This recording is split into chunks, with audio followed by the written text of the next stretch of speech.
Hi friends, welcome to my ఈరోజు మేము ఒక ఎక్స్పెరిమెంట్ చేస్తున్నాం. ఆ ఎక్స్పెరిమెంట్ అంటే ఏంటో తెలుసా? ఇంక్ వాటర్లో అవుతే ఏం జరుగుతుంది అన్నది చేస్తున్నాం. నిజంగా చాలా ఇంట్రెస్టింగ్గా ఉంటుంది ఈ ఎక్స్పెరిమెంట్కి కావాల్సినవి ఏంటో తెలుసా? ఒక గ్లాస్ బౌలు, ఒక పెన్ను, ఒక లీఫ్ కావాలి. ఈ లీఫ్ తోటి మేము ఎక్స్పెరిమెంట్ చేస్తున్నాం. దీంతో ఒక వాటర్ చూడండి. ఇప్పుడైతే మేము బౌల్లో వాటర్ పోస్తున్నాం.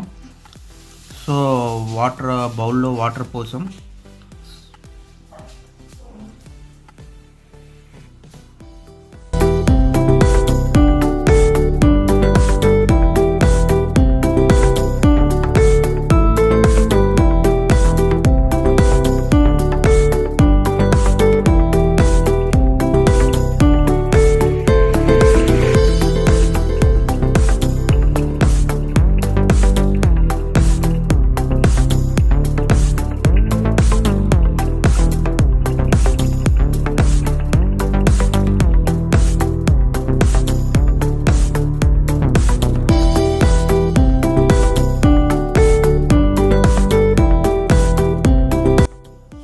పోసిన తర్వాత ఇప్పుడు మేము ఒక పెన్ను తీసుకుంటున్నాం.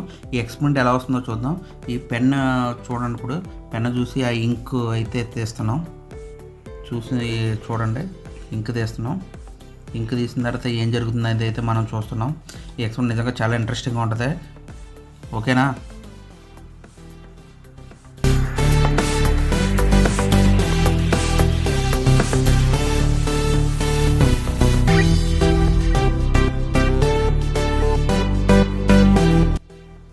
చూడండి, వాటర్లో ఆకునైతే వేస్తున్నాం. చూడండి ఎలా రియాక్షన్ జరుగుతుందో చూడండి.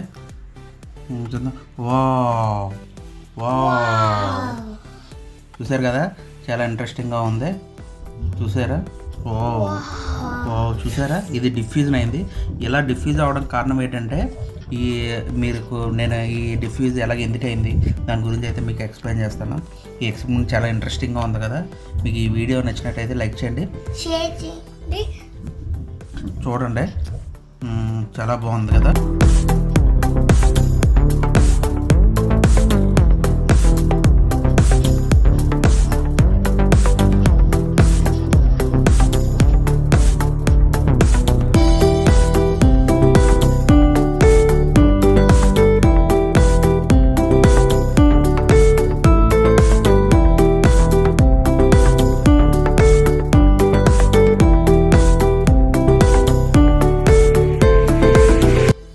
ఇలా అవడానికి కారణం ఏంటో తెలుసా?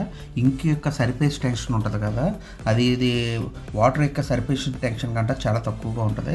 దానివల్ల ఏమవుతుందంటే ఈ ఇంక్ ఎప్పుడైతే వాటర్లో పెడతాం వల్ల ఒక రియాక్షన్ అయితే జరుగుతుంది.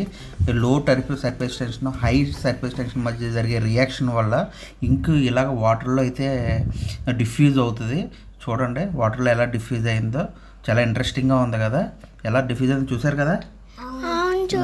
సో ఈ వీడియో నచ్చినట్లయితే లైక్ చేయండి, షేర్ చేయండి, కామెంట్ మర్చిపోవద్దు, సబ్స్క్రైబ్ అయితే చేయండి. ఇలాంటి వీడియోస్ మీకు చాలా మంచి దొరుకుతాయి. Okay, bye.